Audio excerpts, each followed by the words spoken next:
السلام عليكم ورحمة الله تعالى وبركاته، حبابنا وأصدقائنا، مرحبا بكم معنا في فيديو جديد. جيناكم اليوم بالحلقة الرابعة من مسلسلنا الشيق المختفي. إلا كنتو جداد ما تنساوش تشتركوا معنا في القناة وتفعلوا زر الجرس باش يوصلكم كل جديد ديالنا. وبطبيعة الحال إلا كنتو من أهل الدار فراه الدار داركم. مرحبا بكم وألف مرحبا. كيف شفنا الحلقة السابقة سالت فاش زينب مشات للبنكة باش تسول على الوضعية ديال الحساب ديالها هي وراجلها فين واصلة. إذا بها كتفاجأ أن راجلها هز الفلوس، هز مبلغ كبير من البنكة. داكشي اللي غادي يخليها يدخلها بزاف الشك. هنا فين غادي نشوفو زينب غتبدا تخرج الحوايج ديال راجلها من الدار، وغادي تلوحوه الزنقة لأنه غدرها وخدا لها فلوسها كاملين. خلى لها غير 5 المليون. وكيف شفنا أن الجار ديال زينب بقى كيهضر مع البوليسي فاش سولو، بدا كيهضر معاه بالإشارات بزاف. هنا الجار غادي يكون قال للبوليس بلي أنه الراجل زينب ما مرتاحش معاها وأنه دائما مخاصمين، وأنه هذاك النهار بالضبط تخاصموا.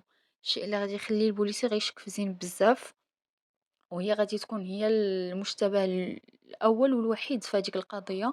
خصوصا ملي غادي تجي الأم ديالو الأم ديال الزوج ديالها، وغادي تلقى بلي زينب كتخرج ليه الحوايج ديالها، وفي نفس الوقت غيكون البوليسي تما غادي تقول ليه بلي زينب هي السبب في الاختفاء ديال ولدي، مع العلم أن زينب ما فرصها حتى شي حاجة.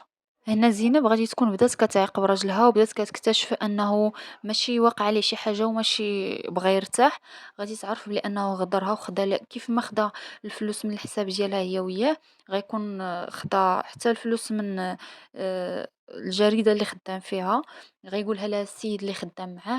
وكيف سبق لي أصدقائي وقلت لكم أن الشخص اللي كيعاون الزوج ديال زينب هو الشيفور، وهو اللي غيكون كيوصل خبرها كاملة للزوج ديالها، وهو اللي غادي يخبر الشرطة بطريقة غير مباشرة أن زينب كتعالج عند طبيبة نفسية وكتاخذ أدوية.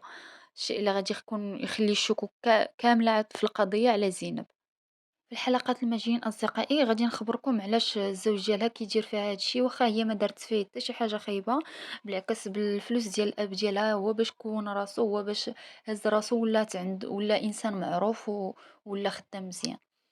أصدقائنا الفيديو ديالنا كيوصل للنهاية ديالو، نتمنى يكونوا نالوا الإعجاب ديالكم الأحداث اللي خبرتكم بها سواء في هذه الحلقة سواء في الحلقات السابقة. نتمنى إلا عجبكم الفيديو ما تبخلوش عليا بلي لايك ولي كومونتير زوينين ديالكم. شكرا لكم بزاف وبسلامة عليكم، نتلاقاو في فيديو جديد إن شاء